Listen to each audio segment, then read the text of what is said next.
आता आपण पूर्णांक संख्यांची बेरीज आणि पूर्णांक संख्यांची वजाबाकी पाहणार आहोत। तर पहिल्यांदा ही संख्या रेषा पाहून घ्या। मध्यभागी शून्य आहे। आपल्या उजव्या बाजूला सर्व धन संख्या आहेत। ह्या कोणत्या संख्या आहेत? धन संख्या आहेत। आणि या आपल्या डाव्या बाजूला ह्या सर्व ऋण संख्या आहेत। कोणत्या संख्या आहेत? ऋण संख्या आहेत। तर आणि मधोमध शून्य आहे। तर आता या ठिकाणी या संख्या रेषेचा आपल्याला बेरीज करताना उपयोग होतो। तर आता मी एक बेरजेचं उदाहरण घेत आहे।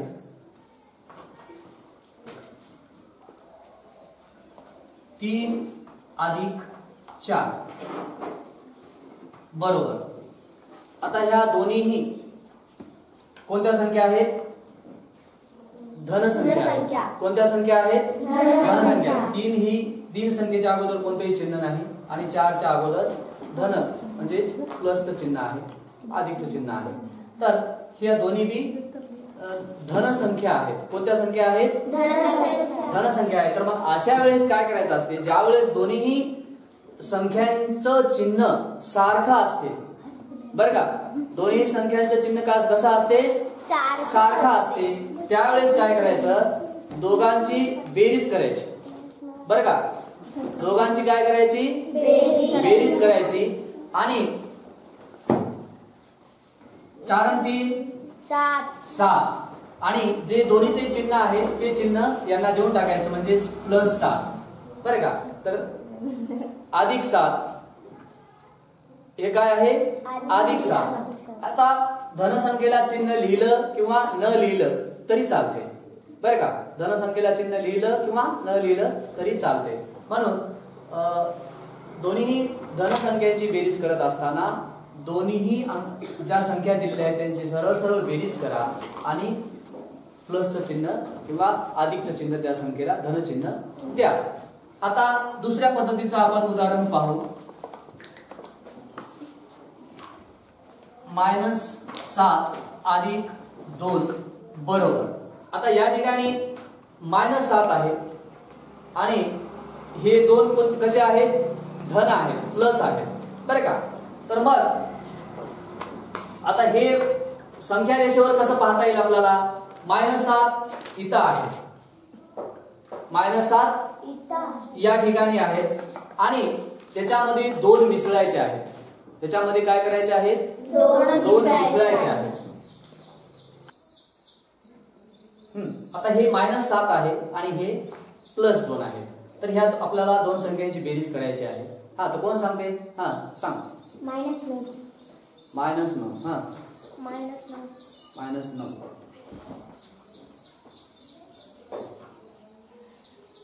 आता बघा काय करायचं असते? ज्यावेळेस धनसंख्या आहे ना तर धनकडे जायचं। किती? -7 इथं आहे, आता +2 आहेत हे, तर +2 आपण उजवीकडे जायचं -7 पासून। 1 2 किती आले या ठिकाणी? -5। ते त्याचं उत्तर आहे -5। कळलं का? हो सर। -7 अधिक 2 अधिक ज्यावेळेस करायचं आहे त्यावेळेस उजवीकडे जायचं। अधिक करत असताना काय करायचं? धनसंख्या आहे ना, ही धनसंख्या आहे म्हणून उजवीकडे जायचं।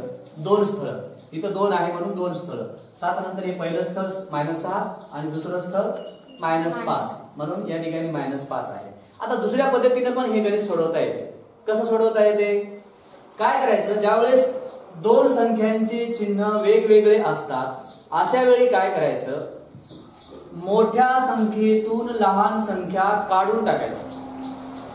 बेरीज जरी असली तरी काय करायचं? मोठ्या संख्येतून लहान संख्या काढून टाका। 7 मधून 2 गेले, किती राहिले? 5 राहिले आणि मोठ्या संख्येचं चिन्ह द्या -5। दोन्ही पद्धतीने करता येते बरोबर आहे बरे का। म्हणून ज्यावेळेस संख्यांचे चिन्ह वेगवेगळे असतात त्या टाइमला मोठ्या संख्येतून लहान संख्या काढून टाका आणि मोठ्या संख्येचं चिन्ह आलेल्या उत्तराला द्या। आता तिसऱ्या प्रकारचं उदाहरण आपण घेऊ बेरजेमध्येच। -4 अधिक कंसात -3 बरोबर. आता दोन्ही चिन्ह या ठिकाणी दोन्ही संख्यांचे चिन्ह वजा आहेत किंवा ऋण आहेत बरं का, किंवा मायनस आहेत बरं का. तर अशा टाइमला काय करायचं, या ठिकाणी जे केलंय तेच इथं करायचं. पहिल्या गणितामध्ये पहिल्या आपल्या उदाहरण संग्रहामध्ये आपण काय केलंय, दोघांची बेरीज केली. इथं पण तसंच करायचं. -4 -7 इथं पण आपल्याला संख्या रेषेवर पाहता येते बरं. आता -4 इथं आहे आणि -3 म्हणजे मायनस कडे जायचं, इकडे डावीकडे जायचं. मायनस ही डावीकडली संख्या आहे, सगळे ऋण संख्या डावीकडे आहे म्हणून हे -3 काय करायचं, -4 नंतर 3 स्थळ डावीकडे जा. 3 स्थळ किती, -3 1 2 3 किती आलं उत्तर, -7 बरोबर बरं का. आता दुसऱ्या पद्धतीने कसं करायचं, हे संख्या रेषेवर मी तुम्हाला करून दाखवलं.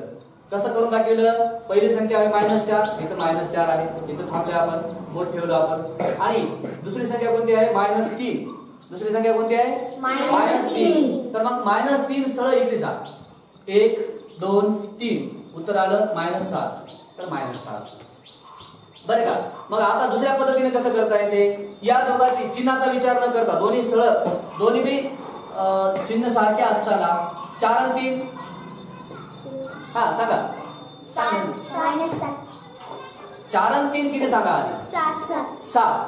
4 आणि 3 7 आणि मग दोन्ही संख्याचं चिन्ह मायनस आहे तर हे मायनस चिन्ह देऊन टाकले म्हणून उत्तर किती आलं, -7. अशा पद्धतीने आपल्याला पूर्णांक संख्यांची बेरीज करता येते. तर आपण आता पूर्णांक संख्यांची वजाबाकी पाहणार आहोत. त्यामधलं एक आपण उदाहरण पाहूया. -9 वजा -4. तर ज्यावेळेस कंसामध्ये एक संख्या असते आणि त्याच्या बाहेर जे चिन्ह असते, म्हणजे कंसामध्ये जी संख्या असते तिचं चिन्ह आणि कंसाच्या बाहेरच्या चिन्हाचा या ठिकाणी गुणाकार होतो. हे आपल्याला या ठिकाणी महत्त्वाचा नियम लक्षात ठेवायला पाहिजे. तर पहिली संख्या आपण खाल्या वेळेला आपण जसाला तसे लिहू -9. मग आता काय करायचं, या ठिकाणी मायनस गुणिले मायनस प्लस होते आणि 4 जशाला तसे बरं का. मग आता एक संख्या ऋण झाली आणि एक संख्या धन झाली. तर मग काय करायचं, मोठ्या संख्येतून लहान संख्या काढून टाका. 9 मधून 4 गेले, किती राहिले, 5 राहिले. आणि मोठ्या संख्येचं चिन्ह द्या. मोठी संख्या कोणती आहे दोन्हीमध्ये, 9. 9चं चिन्ह कोणतं आहे, मायनस. मग हे -5 हे देऊन टाका. या ठिकाणी आपण दोन्ही ऋण संख्या घेतलेल्या आहेत तर उत्तर आलेलं आहे -5. आता दुसरं या ठिकाणी गणित पाहू आपण बरं का. दोन्ही धन संख्या घेऊ आपण. 4 वजा कंसात अधिक 6. आता या ठिकाणी ही पण धनसंख्या आहे आणि या दोघांमध्ये वजाबाकीचं चिन्ह आहे म्हणजे वजाबाकी करत आहोत आपण. आणि +6 ही सुद्धा धनसंख्या आहे. मग पहिली संख्या असेल तशी लिहा खाल्या वेळेला 4. आता मायनस गुणिले प्लस मायनस होते. ज्यावेळेस मायनस आणि प्लसचा गुणाकार होतो किंवा प्लस आणि मायनसचा गुणाकार होतो त्यावेळेस चिन्ह कोणतं येते, मायनस बरं का. आणि मग 6 जशाला तसं लिहा.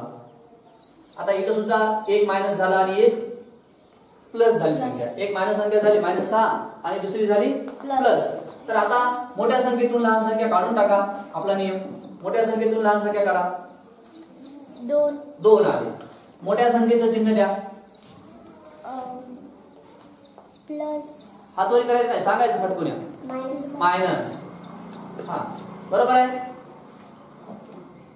4 आणि 6, 4 वजा 6 तर मोठी संख्या 6 आहे. तर मग मोठ्या संख्येतून लहान संख्या काढून टाकली, 2 राहिले आणि जे मोठ्या संख्येचं चिन्ह आहे मायनस ते आपण या खाली आलेल्या उत्तराला दिलेलं आहे. अशा पद्धतीनं या ठिकाणी आपल्याला गणित करता येते. अजून एक तिसरं उदाहरण घेऊया आपण बरं का.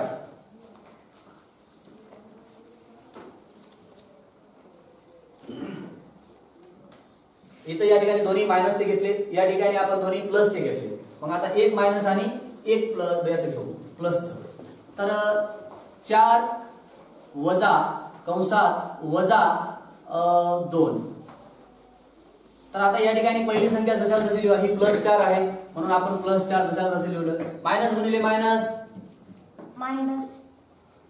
अजून दुसरं कोणाला उत्तर सांगायचे मायनस गुणिले मायनस प्लस प्लस मायनस गुणिले मायनस प्लस प्लस मग 2 जशाला तसं लिहा. आता या ठिकाणी वजाबाकी असतानाही दोन्ही संख्या प्लस मध्ये आलेल्या आहेत बरं का. ही संख्या सुद्धा प्लस आहे आणि ही संख्या सुद्धा प्लस आहे. 4 आणि 2 6 4 आणि 2 6 6 4 आणि 2 किती 6.